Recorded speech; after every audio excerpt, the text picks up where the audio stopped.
ಸರ್ಕಾರದ ಆದೇಶಕ್ಕೂ ಬೆಲೆ ಇಲ್ಲ, ಕೋರ್ಟ್ ಆದೇಶಕ್ಕೂ ಶಿಕ್ಷಕರು ಕಿಮ್ಮತ್ತು ಕೊಡ್ತಾ ಇಲ್ಲ. ವಿದ್ಯಾರ್ಥಿಗಳಿಂದಲೇ ಟಾಯ್ಲೆಟ್ನಿಂದ ಓವರ್ಫ್ಲೋ ಆಗ್ತಾ ಇದ್ದ ಗಲೀಜನ್ನು ಕ್ಲೀನ್ ಮಾಡಿಸಿದ್ದಾರೆ.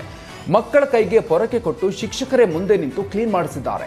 ಬೆಂಗಳೂರಿನ ಯಲಹಂಕದ ಸರ್ಕಾರಿ PU ಕಾಲೇಜ್ ಮತ್ತು ಹೈಸ್ಕೂಲ್ನಲ್ಲಿ ಈ ಅವಾಂತರ ಆಗಿದೆ. ಯಾವುದೇ ಸೇಫ್ಟಿ ಇಲ್ಲದೆ ಕ್ಲೀನ್ ಮಾಡುವಂತಹ ವಿಡಿಯೋ ಮೊಬೈಲ್ನಲ್ಲಿ ಸೆರೆಯಾಗಿದೆ. ಸಾಮಾಜಿಕ ಕಾರ್ಯಕರ್ತ ಪರಮೇಶ್ ಅನ್ನೋರು ವಿಡಿಯೋ ಸಮೇತ ಪ್ರಿನ್ಸಿಪಾಲ್ ವಿರುದ್ಧ ಮಾನವ ಹಕ್ಕುಗಳ ಆಯೋಗ ಹಾಗೂ ಮಕ್ಕಳ ಹಕ್ಕು ಮತ್ತು ರಕ್ಷಣಾ ಆಯೋಗಕ್ಕೆ ದೂರು ಸಲ್ಲಿಸಿದ್ದಾರೆ.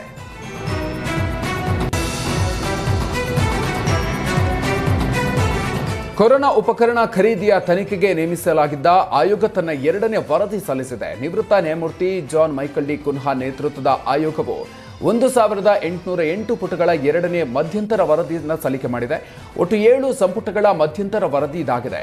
ಇದರಲ್ಲಿ 4 ಸಂಪುಟಗಳು ಬಿಬಿಎಂಪಿ ವ್ಯಾಪ್ತಿಯಲ್ಲಿ ನಡೆದ ಹಗರಣ ಮತ್ತು ಅವ್ಯವಹಾರಗಳಾಗಿದೆ. ಇನ್ನು ಬಿಬಿಎಂಪಿಯ ಬೊಮ್ಮನಹಳ್ಳಿ ವಲಯ, ದಕ್ಷಿಣ ವಲಯ, ಪಶ್ಚಿಮ ವಲಯ, ಯಲಹಂಕ ವಲಯಗಳ ಹಗರಣಗಳಿಗೆ ಸಂಬಂಧಪಟ್ಟ ವಿವರಗಳು ಪ್ರತ್ಯೇಕ ಸಂಪುಟಗಳಲ್ಲಿ ಇದೆ. ಉಳಿದ 3 ಸಂಪುಟಗಳು ಬೆಂಗಳೂರು ನಗರ ಜಿಲ್ಲೆ, ಗ್ರಾಮಾಂತರ ಜಿಲ್ಲೆ ಮತ್ತು ಗದಗ ಹಾಗೂ ಕೊಪ್ಪಳ ಜಿಲ್ಲೆಗಳ ಹಗರಣಗಳದ್ದಾಗಿದೆ. ಬಿಜೆಪಿ ಮಾಜಿ ರಾಜ್ಯಾಧ್ಯಕ್ಷ ಮತ್ತು ಹಾಲಿ ಕಾಂಗ್ರೆಸ್ ಅಧ್ಯಕ್ಷರು ಒಂದೇ ವೇದಿಕೆಯನ್ನ ಹಂಚಿಕೊಂಡಿದ್ರು. ಕಾಸರಗೋಡಿನ ಮಧೂರು ದೇವಸ್ಥಾನದ ಧಾರ್ಮಿಕ ಸಭೆಯಲ್ಲಿ ಭಾಗಿಯಾಗಿದ್ದ ಕೆಪಿಸಿಸಿ ಅಧ್ಯಕ್ಷ DK ಶಿವಕುಮಾರ್, ನಳಿನ್ ಕುಮಾರ್ ಕಟೀಲ್ಗೆ ಮತ್ತೆ ರಾಜಕೀಯ ಸ್ಥಾನಮಾನ ಸಿಗಲಿ ಅಂತ ಪ್ರಾರ್ಥನೆ ಮಾಡಿದ್ರು. ನನ್ನ ಮಿತ್ರ ಮಾಜಿ ಲೋಕಸಭಾ ಸದಸ್ಯ ನಳಿನ್ ಕುಮಾರ್ ಕಟೀಲ್ರನ್ನ ಮಾಜಿ ಅಂದ್ಕೊಳ್ಳೋದು ಬೇಡ, ರಾಜಕಾರಣದಲ್ಲಿ ಯಾವುದೂ ಶಾಶ್ವತ ಅಲ್ಲ ಅಂದಿದ್ದಾರೆ. ಹೀರೋ ಝೀರೋ ಹೀರೋ ಆಗ್ತಾನೆ ಅಂತ ಹೇಳಿದರು. ನಾನು ಮತ್ತು ನೀವು ಒಂದೇ ವೇದಿಕೆಯಲ್ಲಿ ದೇವರನ್ನ ಪ್ರಾರ್ಥನೆ ಮಾಡಿದ್ದೀವಿ. ಭಗವಂತ ನಿಮ್ಮ ಎಲ್ಲ ವಿಘ್ನ ನಿವಾರಣೆ ಮಾಡಿ ಮತ್ತೆ ಈ ರಾಜ್ಯದಲ್ಲಿ ಸೇವೆ ಮಾಡುವ ಅವಕಾಶ ಕೊಡ್ಲಿ ಅಂತ DKಶಿ ಹೇಳಿದರು. ಹನಿ ಟ್ರ್ಯಾಪ್ ಪ್ರಕರಣದ ತನಿಖೆ ಚುರುಕಾಗಿದೆ. ನಾಳೆ KN ರಾಜಣ್ಣ ವಿಚಾರಣೆಗೆ ಹಾಜರಾಗುವ ಸಾಧ್ಯತೆ ಹೆಚ್ಚಾಗಿದೆ.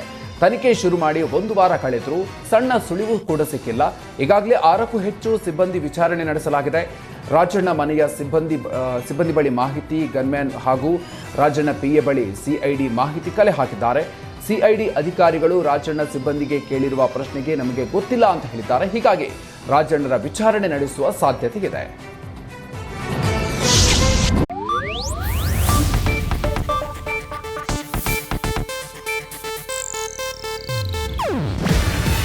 ಇದು ಏಷ್ಯಾನೆಟ್ ನ್ಯೂಸ್ ನೆಟ್ವರ್ಕ್ ಪ್ರಸ್ತುತಿ.